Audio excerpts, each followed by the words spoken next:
नमस्कार दोस्तों। क्या आप इमेजिन कर सकते हो, यह धरती जिस पर हम सभी इंसानों ने जन्म लिया है, यह धरती जो घर है अनगिनत प्रकार के जीवों का। यही धरती आज से 400 करोड़ साल पहले एक उबलता हुआ लावे का गोला था। एक ऐसा गोला जिस पर जिंदगी का कोई नामो निशान तक नहीं था। ऐसे में जाहिर सी बात है, सवाल उठता है, आखिर यह लावे का गोला हमारी आज की पृथ्वी में कैसे बदल गया? यह सारा पानी कहां से आया? हमारे चांद यानी मून की फॉर्मेशन कैसे हुई? इस सब का कनेक्शन है दोस्तों हमारे सूर्य और सोलर सिस्टम के जन्म से। आइए समझते हैं इन सभी चीजों को गहराई से। आज के इस वीडियो में आज से करीब 4.6 अरब साल पहले यानी 460 करोड़ साल पहले की बात है। हमारा सोलर सिस्टम एग्जिस्ट नहीं करता था। इसकी जगह था तो सिर्फ अंधकार, गहरी शांत और खाली स्पेस। इस स्पेस में घूम रहा था धूल और गैस से भरा हुआ एक बादल। इस बादल को हमने सोलर नेबुला का नाम दिया है। हिंदी में इसे निहारिका कहा जाता है। इसमें कई प्रकार की गैसेस मौजूद थी, लेकिन मोस्टली हाइड्रोजन और हीलियम सबसे ज्यादा मात्रा में पाई जाती थी। यह बादल शांति से करोड़ों अरबों सालों से अंतरिक्ष के अंधेरे में घूम रहा था कि अचानक से एक दिन एक बड़ा धमाका होता है। नहीं, मैं बिग बैंग की बात नहीं कर रहा। मैं बात कर रहा हूं सुपरनोवा की। यह धमाका इस बादल के अंदर नहीं होता, बल्कि इसके बगल में होता है। इसके पास मौजूद एक डाइंग स्टार एक्सप्लोड्स स्लोज को हम सुपरनोवा बुलाते हैं। और अक्सर यह उन स्टार्स के साथ होता है जो अपनी लाइफ के एंड तक पहुंच चुके हैं। इस धमाके की शॉक वेव्स हमारे सोलर नेबुला पर पड़ती हैं और इसके चलते ग्रेविटेशनल इंस्टेबिलिटी आ जाती है। इस बादल के कुछ एरियाज में गैस और डस्ट कंप्रेस करने लगता है। धीरे धीरे यह पूरा नेबुला अंदर की ओर सिकुड़ने लगता है और जो गैस और धूल थी वो घूमने लग जाती है, गोल गोल घूमने लग जाती है एक रोटेटिंग डिस्क के रूप में। इस फ्लैट रोटेटिंग डिस्क को हम प्रोटोप्लैनेटरी डिस्क का नाम देते हैं। प्रोटो का मतलब है पहले, प्लेनेट के आने से पहले की डिस्क। ये डिस्क चपटी हुई है, फ्लैट है। इससे हमें यह भी समझ में आता है कि हमारा सोलर सिस्टम एक फ्लैट सोलर सिस्टम क्यों है। हमारे सोलर सिस्टम के सारे प्लेनेट जब सूरज के अराउंड गोल गोल चक्कर लगाते हैं, वो ऑलमोस्ट एक ही प्लेन में रहते हैं। ऐसा नहीं है कि किसी प्लेनेट का ऑर्बिट ज्यादा ऊपर नीचे हो एक दूसरे से। अब इस प्रोटोप्लैनेटरी डिस्क के बीचों बीच प्रेशर और टेम्परेचर दोनों बढ़ते रहते हैं, जिसके चलते एक प्रोटोस्टार का जन्म होता है। प्रोटोस्टार यानी फिर से वही, मतलब कि स्टार के बनने से पहले जो चीज एग्जिस्ट करती थी, अब धीरे धीरे यहां पर नेबुला का सारा मटेरियल बीच की ओर खींचा जाता गया, बढ़ती गर्मी और दबाव के कारण। पर एक पॉइंट ऑफ टाइम पर जाकर ये इतना ज्यादा कंसंट्रेटेड हो गया बीच में कि न्यूक्लियर फ्यूजन का रिएक्शन होने लगा। हाइड्रोजन गैस का फ्यूजन रिएक्शन है जो लगभग 15 मिलियन डिग्री सेल्सियस पर होता है। इस रिएक्शन में हाइड्रोजन हीलियम में बदल जाता है। इसी फ्यूजन रिएक्शन की वजह से हमारे सूरज का जन्म होता है और यही वो रिएक्शन है जो आज के दिन तक भी सूरज में हो रहा है, जिसकी वजह से धूप, गर्मी और रोशनी हमें मिलती है। धरती पर एक्चुअल रिएक्शन डिटेल में थोड़ा कॉम्प्लेक्टेड जन हीलियम में बदल रही है। उस वक्त 4.6 अरब साल पहले हमारे सोलर नेबुला का ज्यादातर गैस और डस्ट सारा सूरज में जाकर इकट्ठा हो रहा था। यही कारण है कि आज के दिन भी हमारे पूरे सोलर सिस्टम का टोटल मास का लगभग 99.8 पर सिर्फ सूरज में मौजूद है और बाकी जो 0.2 है वो बेकार नहीं गया। उसी 0.2 पर से बनते हैं 8 प्लेनेट, सैकड़ों मूस, हजारों कॉमेट्स और लाखों एस्टेरॉइड्स हमारे सोलर सिस्टम में। लेकिन सवाल ये कि कैसे बनने शुरू हुए ये प्लेनेट? ये चीज भी बड़ी इंटरेस्टिंग है। जो वो घूमती हुई प्रोटोप्लैनेटरी डिस्क थी, उसके अंदर छोटे छोटे धूल के पार्टिकल्स आपस में टकराने लगे और चिपकने लगे एक दूसरे से। ये स्टैटिक या केमिकल बॉन्डिंग फोर्सेस की वजह से होने लगा और शुरू में इससे छोटे छोटे गुच्छे बनने लगे। लाखों सालों बाद धीरे धीरे गुच्छे और बड़े होने लगे जब और धूल के पार्टिकल्स इनसे जाकर टकराए। धीरे धीरे इनमें से कुछ इतने बड़े बन गए कि उनका साइज 1000 मीटर से लेकर कुछ किलोमीटर तक पहुंच गया। इन चीजों को हम प्लेनेट डेसिमल्स करके पुकारते हैं, यानी कि प्लेनेट का बहुत छोटा टाइनी वर्जन। जब ये प्लेनेट डेसिमल्स ग्रेविटी के प्रभाव से इकट्ठे होने लगे और साइज और मास में लगभग हमारे चांद जितने बड़े हो गए, तो हम इन्हें प्रोटोप्लैनेट करके पुकारने लगे। ये जो पूरे इकट्ठे होने का प्रोसेस है, इसे हम एक्रीशन कहते हैं। एस्ट्रोनॉमी की फील्ड में एक्रीशन की डेफिनेशन देखो, the coming together and cohesion of matter under the influence of gravitation to form larger bodies, materials के एक्यूमेन से लार्जर बॉडीज का निर्माण होना। एक्रीशन के इस प्रोसेस को सोवियत यूनियन के एस्ट्रोन विक्टर साफरान ने साल 1969 में पहली बार दुनिया के सामने रखा था, लेकिन शुरुआत में उनको किसी ने सीरियसली नहीं लिया। यह सिर्फ 1984 में जाकर ही था कि जब साफरान के काम को पढ़ा जाने लगा और उनके आइडियाज को साइंटिफिक कम्युनिटी द्वारा अपनाया जाने लगा। आज के दिन एक्रीशन का यह प्रोसेस साइंटिस्ट पूरे ब्रह्मांड में बार बार देख चुके हैं। होते हुए टेलीस्कोप्स के जरिए एस्ट्रोनर्जी चीज होते हुए देखिए है कि धूल के पार्टिकल्स काफी तेजी से इकट्ठे हो जाते हैं और सिर्फ चंद हजार सालों में ये 1 सेंटीमीटर तक के पार्टिकल्स बन जाते हैं, क्योंकि ये अलग अलग स्टेजेस में होता हुआ देखा गया। इसीलिए साइंटिस्ट अब सेफली कह सकते हैं, लाखों सालों बाद यही छोटे छोटे पार्टिकल्स और बड़े होते रहते हैं और बाद में प्लैनेट बन जाते हैं। इसी प्रोसेस का एक और सबूत हमें मेट्राइड में भी देखने को मिलता है। जो मीटियर्स धरती पर आकर गिरते हैं, साइंटिस्ट जब उन्हें स्टडी करते हैं और देखते हैं कि उनके अंदर कौन कौन से मटेरियल्स मौजूद है, तो एक चीज जो काफी पाई गई है मेटेराइड में, वो है कोंडरू धूल और चट्टान के छोटे छोटे टुकड़े हैं जो प्लैनेट बनने से पहले के समय से बचे हुए हैं। इनके अंदर यूरेनियम और हफनियम जैसे रेडियो एक्टिव एलिमेंट्स बंद होते हैं, जो साइंटिस्ट को उनकी उम्र पता करने में मदद करते हैं।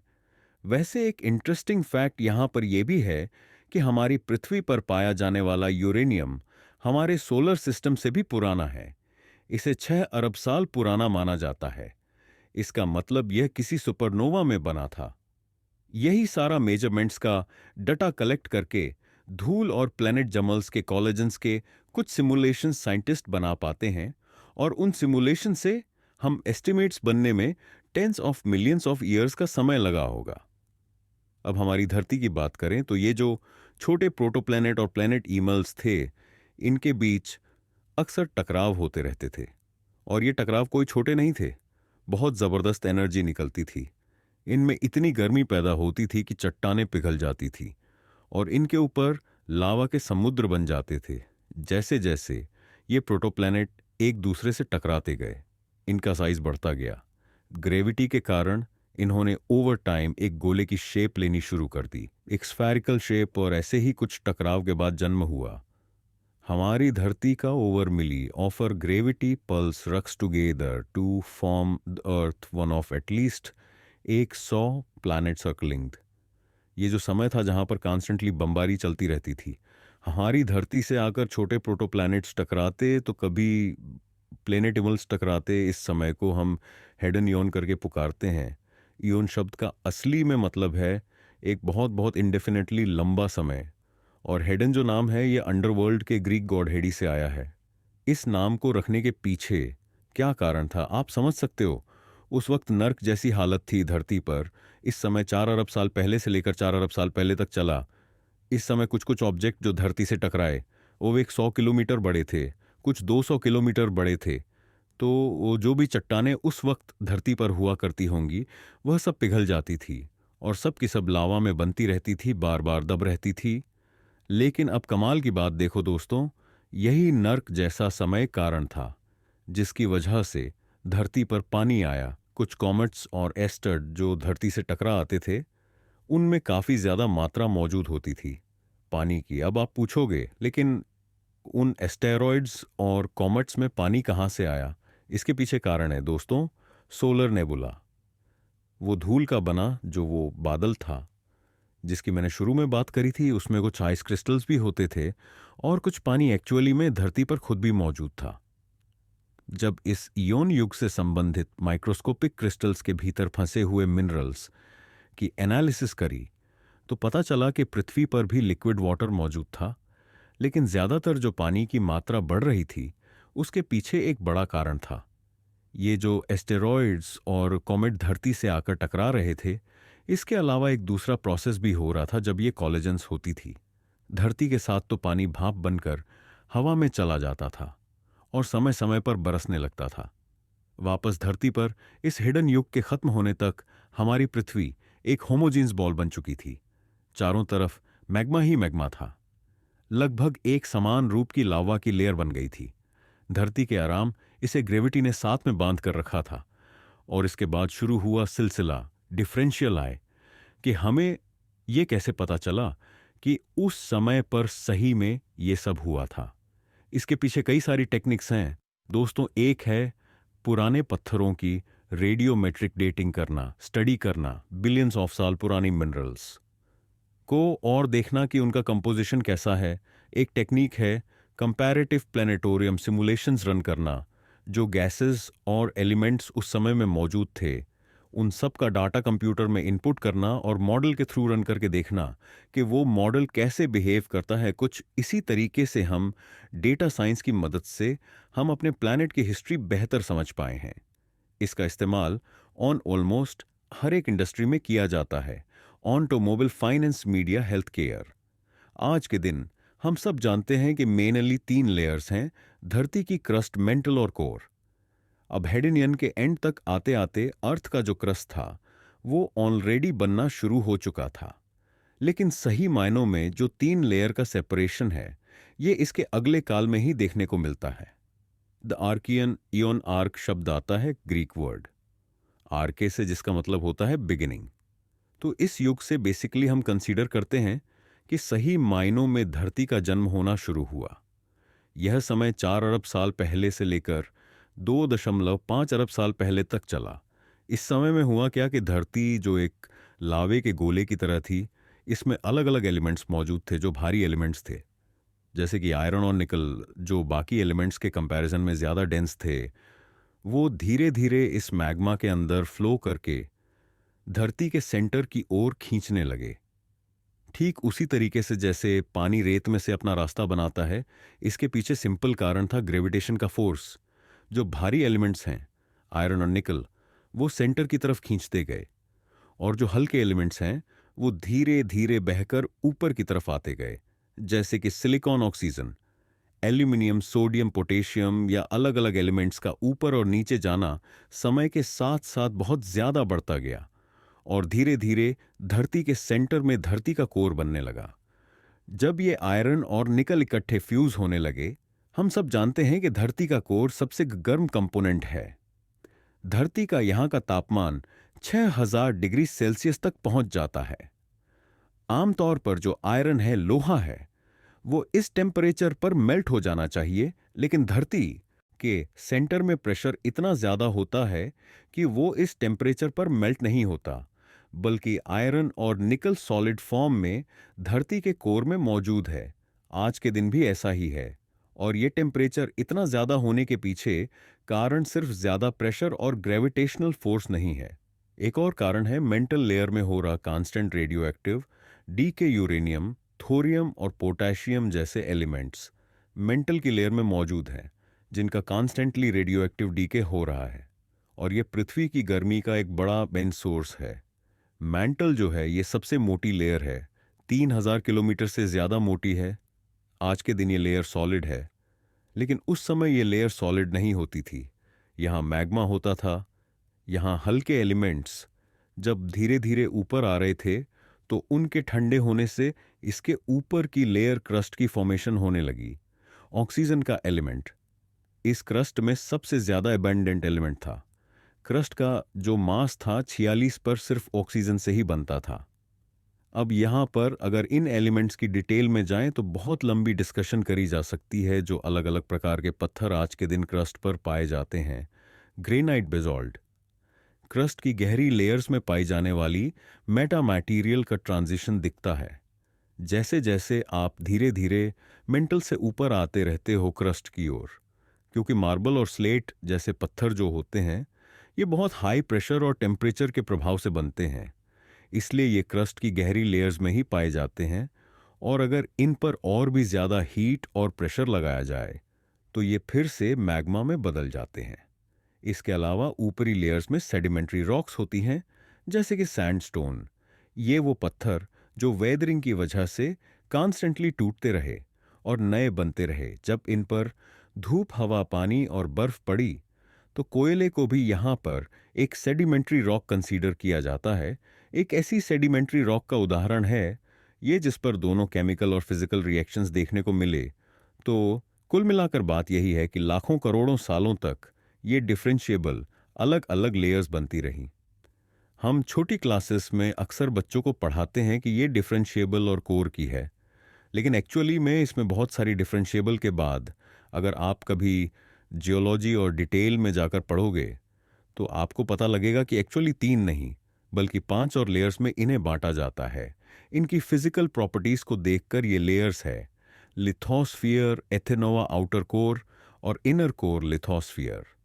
सबसे ऊपर की लेयर इसे खुद 2 हिस्सों में बांटा जाता है, ओशनिक और कॉन्टिनेंट, जो क्रस्ट ओशंस के ऊपर मौजूद है। और जो क्रस्ट कॉन्टिनेंट्स पर मौजूद है, इनमें भी अपने आप में बहुत बड़ा फर्क है। समुद्रों पर जो क्रस्ट की लेयर है वो काफी पतली है। एवरेज मोटाई लगभग 100 किलोमीटर की है, लेकिन कॉन्टिनेंट्स पर मौजूद जो क्रस्ट की लेयर है वो 280 किलोमीटर तक हो सकती है। यहीं पर हम बात करते हैं टेक्टोनिक प्लेट्स की, क्योंकि ये जो लेयर है ये कंटिन्यूअस नहीं होती बल्कि कई हिस्सों में टूटी हुई होती है। इन प्लेट्स की बाउंड्रीज जहां एक दूसरे से मिलती है वहां पर वोल्केनो देखने को मिलते हैं। जब ये एक दूसरे से रब करती हैं तब अर्थक्वेक्स आते हैं। इसके नीचे जो एथनोस्फेयर की लेयर है वो रीजन नहीं है, वो कॉन्स्टेंटली मूव करती रहती है, एक लुब्रिकेंट की तरह बनती है एथेनोवा लेयर। अनलाइक लिथोस्फियर कंटिन्यूअस है, इसमें कोई टुकड़े नहीं है।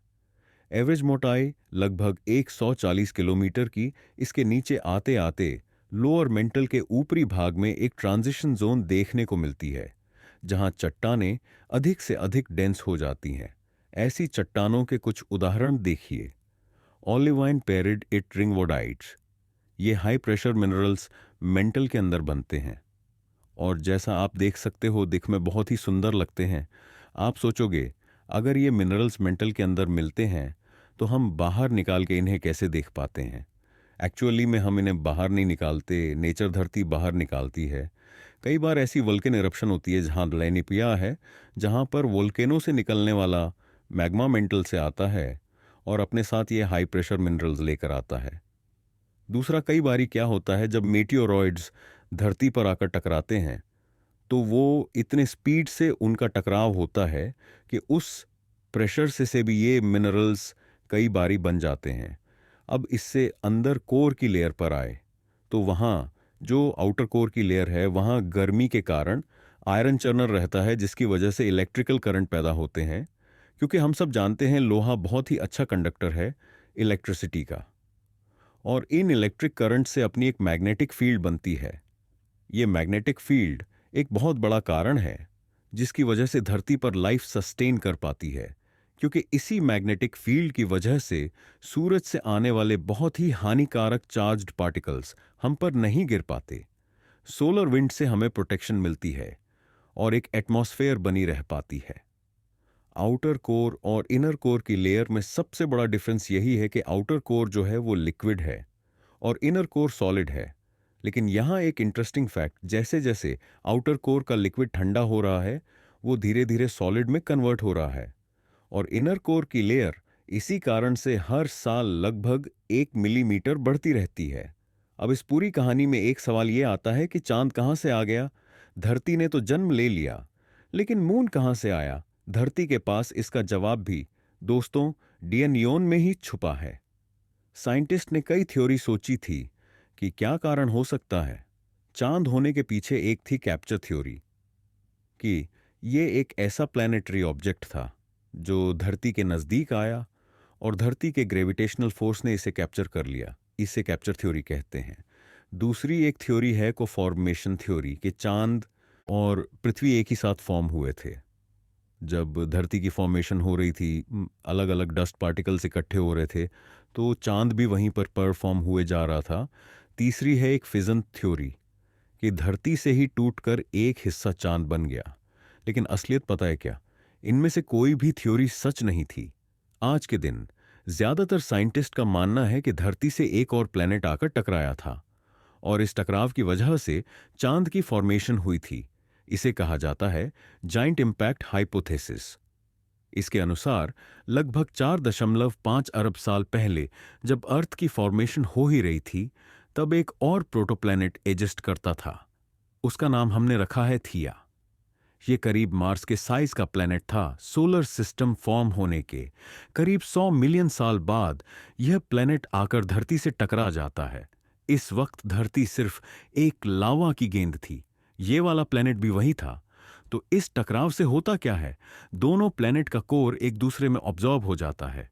इसी बीच एक बड़ा टुकड़ा टूटकर बाहर निकल जाता है जो चांद बनता है। अर्थ का जो टोटल मास है उसका करीब 30 पर मास हमारे आयरन रिच कोर का है, लेकिन मून के केस में यह सिर्फ 1.6 से 1.8 पर ही है। इसका मतलब यह है कि ज्यादातर जो मेटल्स थे उस दूसरे प्लेनेट में वो एक्चुअली में आज धरती पे ही मिल गए हैं और धरती का ही हिस्सा बन गए हैं, और चांद जो है वो इस टकराव के मलबे से निकला है। यहां भी आप सोचोगे, लेकिन यह सब हमें पता कैसे चल पाया? असल में बात क्या है कि जब पहली बार नासा ने अपोलो मिशंस भेजे थे मून पर, तो वो अपने साथ बहुत सारी चांद की मिट्टी लेकर आए।